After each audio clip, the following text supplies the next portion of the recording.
Hello and welcome, I'm Thomas Porteous and you're watching NewsX World. Let's take a look at some of the top stories.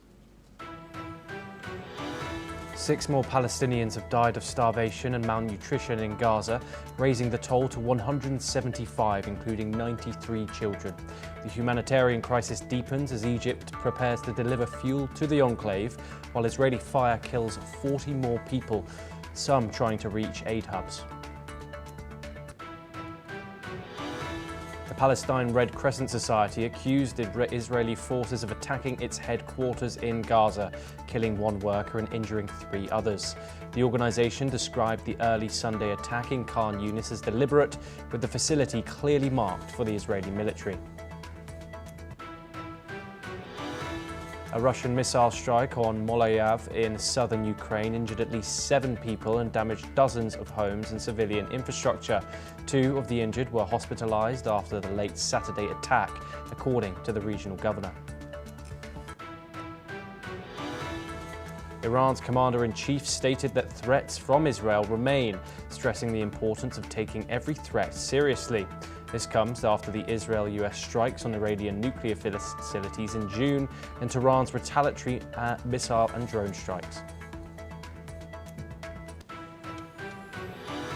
5 members of the Kurdish-led Syrian Democratic Forces were killed in an Islamic State attack on a checkpoint in Deir al-Zor in eastern Syria on July the 31st. The SDF had been a key US allied force in defeating the Islamic State in 2019.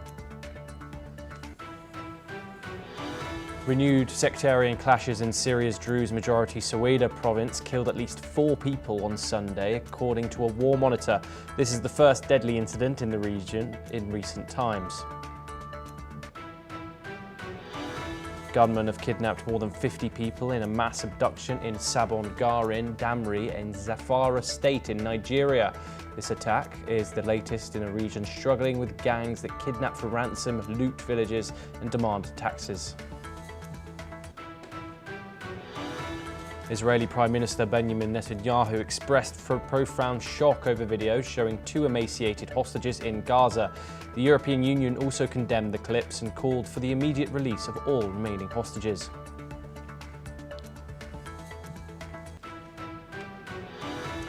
Now we start this hour in Europe, where in southern Ukraine, the city of Kherson is under heavy attack for the 3rd straight day. The local military administration released images claiming to show Russian airstrikes on a bridge in the Korabelny district. While the AFP news agency couldn't independently verify the footage being shown, officials say the Russian army is targeting crucial infrastructure in the area. This comes as Russia's southern city of Sochi grappled with a massive fire at an oil depot. Authorities claim Ukrainian drone strikes were the cause of it. We're now joined by Dr. Satoru Nagao, who's a fellow at the Hudson Institute. He joins us live from Tokyo, Japan. Dr. Nagao, thank you very much for joining us on the program. Obviously, this war is escalating every single day, Dr. Nagao. What are your thoughts on the current state of the Russia-Ukraine war, especially in the east, in places like the city of Kherson, where it's under heavy attack for the 3rd straight day, while in the background diplomats are talking about the possibility of a ceasefire, especially, of course, the Trump administration. That 10-day ultimatum is ticking down until those sanctions kick in. But what is your analysis on the current state of particularly the aerial combat in this war? In this case, there are 2 patterns, I believe. One is, of course, will, and another one is capability. In case of will, the view from the western side country or United States, there's a possibility it is related with the deadline of the ceasefire negotiation, which is August 8th. So that's why before the August 8th, the Russia want to get more concession from the Ukraine And if Ukraine resists Russia's condition of the agreement, of course, they will continue the military operation after the August 8th. So that's why, anyway, the Russian side want to intensify the attack to the Ukraine. But another aspect, another possibility that we are worried is Russia is planning something, the massive scale offensive operation. So that's why as a preparation attack, they intensify the drone attack or missile attack because Russia used more than 5,000 drones in June and more than 6,000 drones in July. So this is a massive size recorded operation against Ukraine. So that's why every month they intensify the attack. This means that more bigger attack will come in the near future. Maybe we can expect. View from the capability, that is also the matter because in the past Russia cannot launch so many drones or missiles because they did not have enough numbers. But now the military industry produced such kind of numbers. Of course, Russia is supported by North Korea or Iran or indirectly from China too. So that's why they can do that. But at the same time, the military industry is 4 years process. Winston Churchill pointed out. That one is first year is just investment, second year is later production, the third year is many, and the fourth year is fraud. So Russia entered the fraud year. This is the fourth year, so that's why the military industry developed enough that they can provide enough number of drones. So this that is happening just now.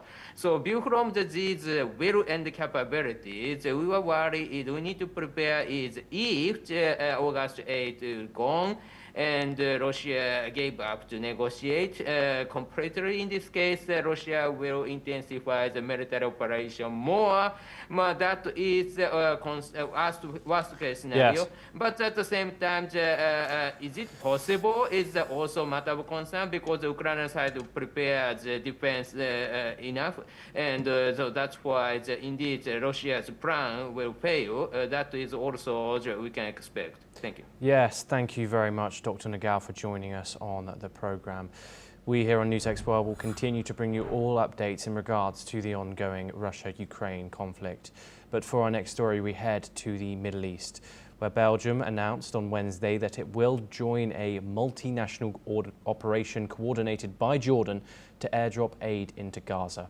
A military transport plane loaded with approximately 600,900 US dollars in medical supplies of food has been dispatched to Jordan, where it will remain on stand for missions overseen by Oman. Meanwhile, UN agencies, including the World Food Programme, UNICEF and FAO, warned that key food and nutrition indicators in Gaza now surpass famine thresholds. Belgium joins France, Spain and the United Kingdom in planning for executing aid flights.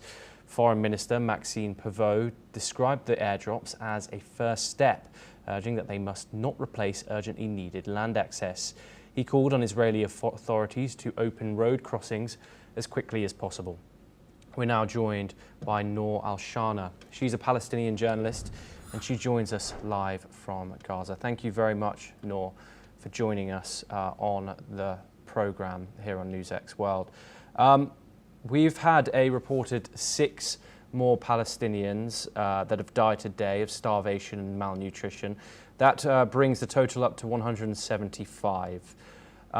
What can you tell us from the ground, Noor, is the situation? Obviously, the Israeli stance is the fact that there is no starvation in the Gaza Strip. But from the ground, what kind of insight can you give us? First things, I want to tell you that thank you for inviting me in this channel. And of course, what is going on in Gaza, we still starve in Gaza, and Israeli forces still starve Gaza because they still not opening the doors to enter the tracks of Palestinians with food. So there are thousands of Palestinians, they still starve. And there is many people, they having no access to get food until now. Until now, the Palestinians trying to search about food. Despite the air food from the sky it came, it's not reaching everyone. And most of food should drop from the sky, it's reaching an area which no one accesses it because Israeli forces, they control in that area. So the condition in Gaza is still very terrible in food, and many people are starving right now, and there's no solution until now, and the market is still empty, and the high prices is still suffocating Palestinian citizens. Yes, and Noor, obviously we've seen terrible visuals coming out of the aid distribution points. Obviously now airdrops have commenced. Also, we've obviously seen reported killings of Palestinians trying to get aid at these aid points. What more can you tell us about the method and the running that the Gaza Humanitarian Foundation is at these aid points? If you could tell us any information that you have, anything that you've heard, yes, that would be great. The Gaza Humanitarian Foundation, I want to tell you what I can tell you, it's a place for Palestinians. The Palestinians, they have no choice just to go there to get food because they have no solution else. From where Palestinians want to bring food, there's no work or even any place to get food from it. Despite Gaza Humanitarian Foundation, which is a trap for them. It's a trap of aid for Palestinians. The Palestinian civilian, when they go to bring food from Gaza Humanitarian Foundation, first things they know, they may be not waiting to alive again. Maybe they will be shot from sniper of Israeli army, which they are waiting to be targeted at time. And there is a lot of men, women, children have been targeted in Gaza Humanitarian Foundation because they wanted just to get a small bag of flour, which is suffering, but because they want to eat, because Gaza is starved, because Israeli forces force us to be starved. They didn't accept open border for us to make food for us as a Palestinian in dignity way. Even when the food is dropped in the sky to us as a Palestinian is not reaching us. And you should know that 2 million people in Gaza still starve in Gaza. And there is no in market anything. There is still a huge suffering of Palestinians in Gaza. We're trying to search food everywhere, but we still not found it until now. The food which reaches is very limited, and it's not enough to millions people in Gaza. And you should know that many people are dying right now until now because this food not reaching us in the right way or in dignity way in Gaza Strip. Noor, just finally, before we run out of time, the Israeli position is that Hamas is looting the aid coming into Gaza.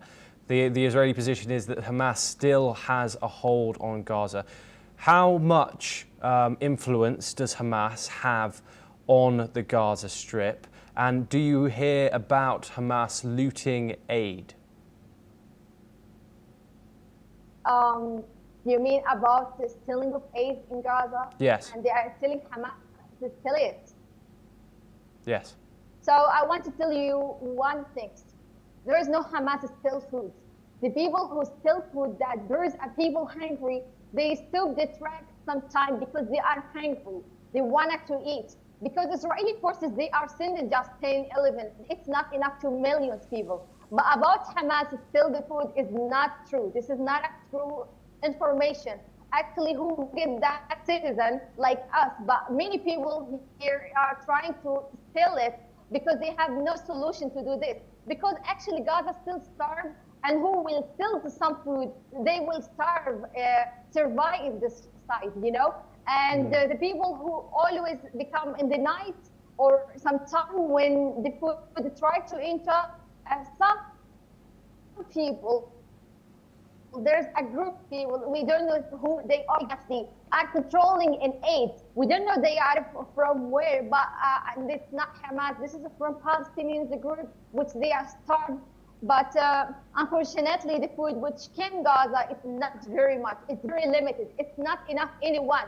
And second things, I want to tell you that this Hamas not steal the food, and they still who steal the food and force them to do the things in Gaza Strip.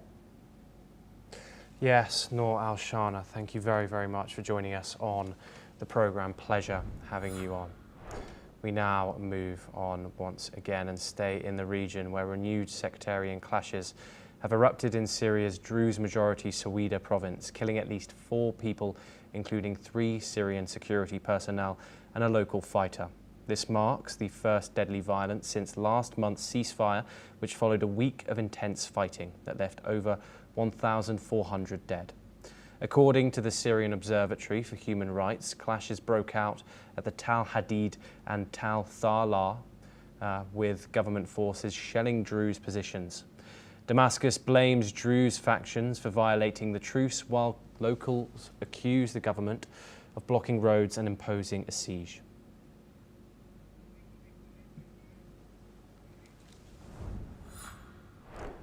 We once again stay in the region where Iranian President Pezeshkian arrives in Islamabad for an official visit aimed at boosting bilateral relations between Iran and Pakistan.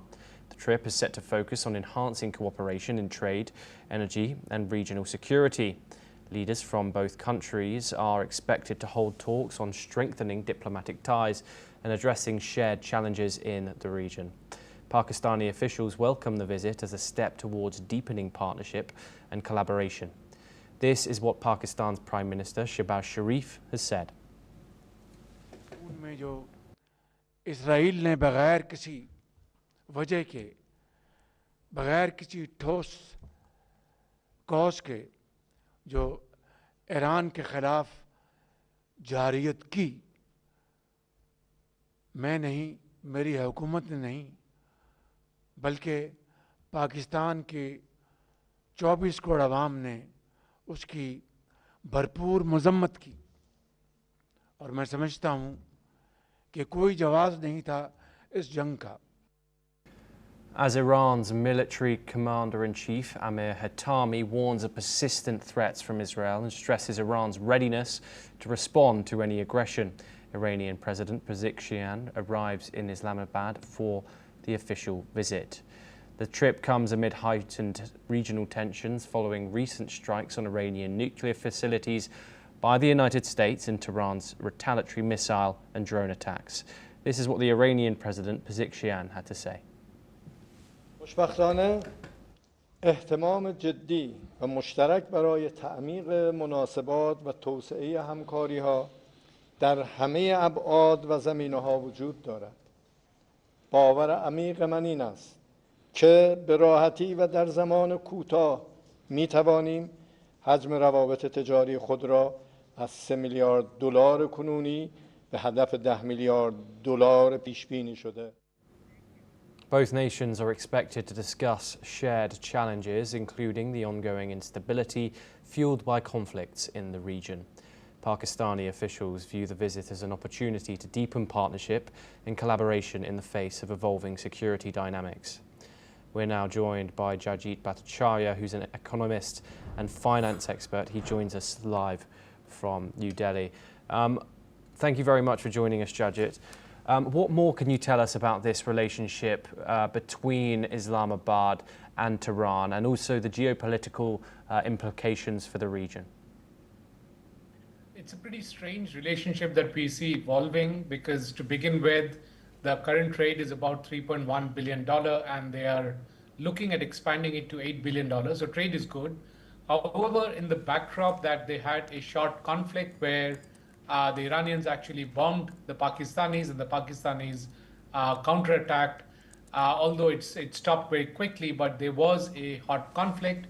There's also a widespread understanding that the Pakistanis helped the Americans when the Israelis were bombing Iran. So it's quite a complex geopolitical situation that's coming up.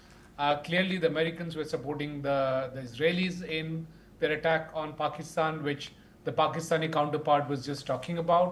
But then Pakistan was aiding US in that particular attack with their listening posts, with the intelligence and so on and so forth. Having said that, it will also be interesting as to what are the trades that will happen between Iran and Pakistan, because Iran still continues to be a sanctioned country. So besides medicines and humanitarian goods, Pakistan is not really allowed to trade in any other goods. So it'll be very interesting to see what is it that Pakistan will trade in.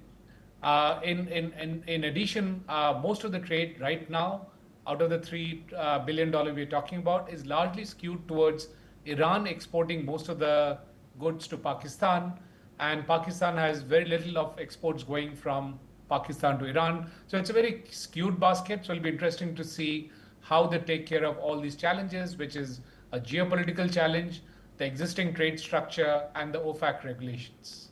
How do you analyse the economic state and the advantages and disadvantages of both countries? Obviously, you've just briefly touched on it there. Iran, obviously, very much still a sanctioned country, but who holds what cards in the trade relationships here? So, mostly what is being exported from Pakistan is essentially rice and some food grains, and the other way around also it's largely dates and a lot of petroleum products actually. Now this trade that I'm talking about, the $3.1 billion, is all the formal trade that's happening. There is a lot of informal exports also happening from Iran to Pakistan, which is being rerouted through third countries, where the country of origin is being changed from Iran to something else. And that is supposed to be a quite significant trade that's happening, with the financial transactions happening in Dubai. We don't have a formal estimate of how much that trade is. So it's not really clear as to what is the current state of the real trade between Iran and Pakistan. And so it'll be very difficult to predict what and how it'll move forward from here. But some of the strengths that the Pakistani economy has is in terms of textiles, is in terms of cotton, is in terms of meat. So those are the strengths that Pakistan will leverage on. Iran is good in dates, is good in petro products, and so on. And that's what Iran will leverage on in this particular relationship that's still evolving. Jajit Bachara, thank you very much for joining us here on the programme. We now move over to the United States, where the Senate has confirmed former Fox News host Janine Piro as the top federal prosecutor for the nation's capital, filling the post after President Donald Trump withdrew his reportedly controversial first pick, conservative activist Ed Martin Jr. Piro, a former county prosecutor and elected judge, was confirmed to the position by a narrow Senate vote of 50 to 45 before becoming the acting U.S. Attorney for the District of Columbia in May. She co-hosted the Fox News show The Five on weekday evenings, where she frequently interviewed Trump. According to reports, Trump yanked Martin's nomination after a key Republican senator said he could not support him due to Martin's outspoken support for rioters who stormed the U.S. Capitol on January the 6th. Martin now serves as the Justice Department's pardon attorney. We're now joined by Rabinda Sachdev, who's an international affairs expert. He joins us live from New Delhi. Thank you very much for joining us, Rabinda. There is a pattern here with Trump's appointments. Another former Fox News host hired into an important role in government. What more can you tell us about this lady, Janine Piro, and what more can you tell us about the pattern of Trump hiring these big media personalities into such important government positions? Thank you so much. As you said it very rightly, there's a pattern. Trump likes folks who believe in his ideology, who are loyal, whom he can trust, and who are telegenic faces.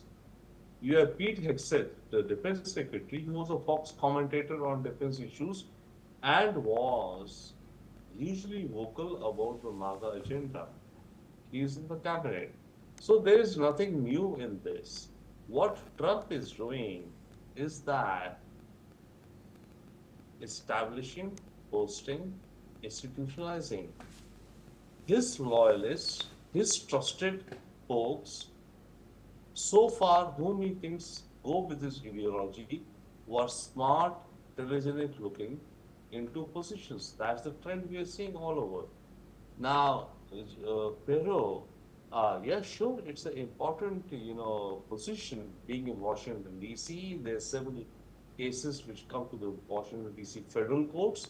She would be kind of, adjudicating them or picking up or not picking up. But she's a complete out and out Trump loyalist. And that is what Trump is looking at, institutionalizing his loyalists, be it in judiciary, be it in any other segments of the presidential appointments that he can do. So there's nothing new about it. Yeah, sure, it's another one of those steps. Yes, Rabinda, thank you very much. You are staying with us for our next story. We do move over to the African continent next, where gunmen have kidnapped more than 50 people in northwest Nigeria in a mass abduction, according to a private conflict monitoring report prepared for the United Nations. Armed bandits target the village of Sabongarin Damri in Zamfara state on Friday, the report states. This latest attack adds to the ongoing violence in a region where rural residents regularly suffer at the hands of gangs that kidnap for ransom, loot villages and demand taxes. The report states that this is the first mass capture incident in the Bankura local government area this year. Nigeria's banditry crisis begins with conflict over land and water rights between herders and farmers, but has evolved into organised crime, with gangs targeting rural communities that have long lacked government presence. The conflict exacerbates the malnutrition crisis in the northwest as attacks force people to flee their farms. This situation is further complicated by climate change and cuts in Western aid. We're once again joined by Rabinda Sachdev, who is an international affairs expert. Rabinda, what more can you tell us about this worrying situation?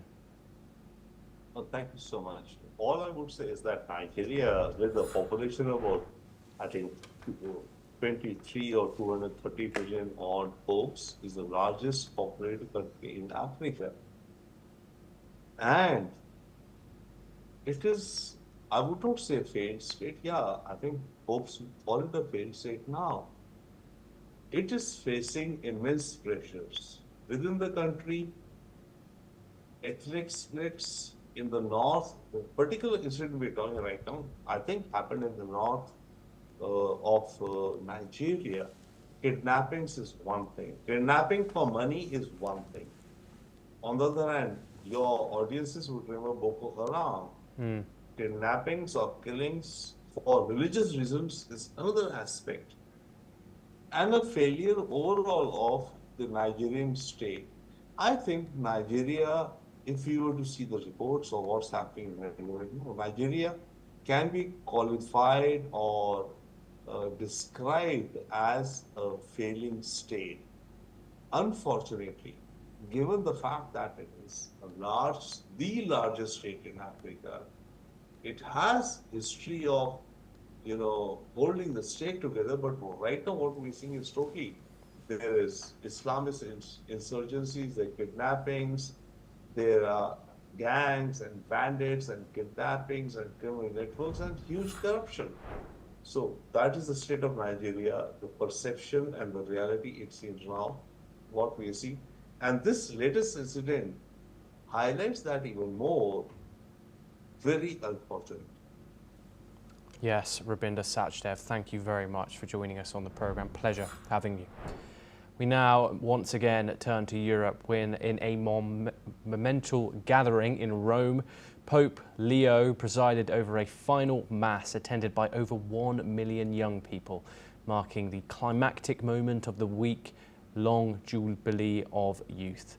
This massive open-air celebration capped off a global pilgrimage drawing some 500,000 young Catholics to the city.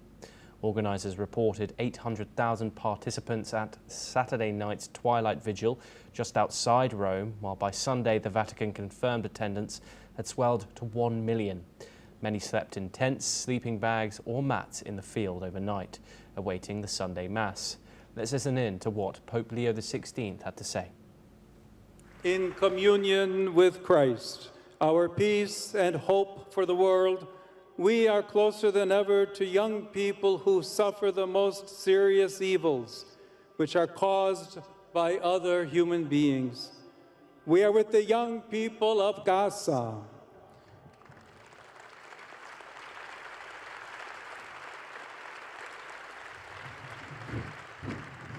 We are with the young people of Ukraine.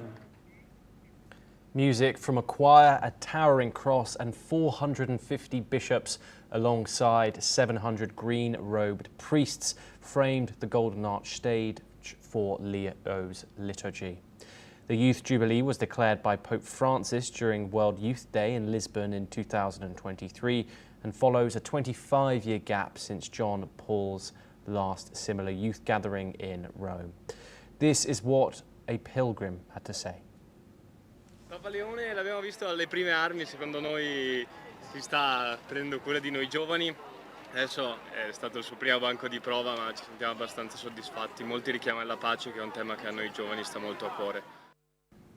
Well, that's all we have time for. We will continue to bring you more news updates from around the world. Thank you.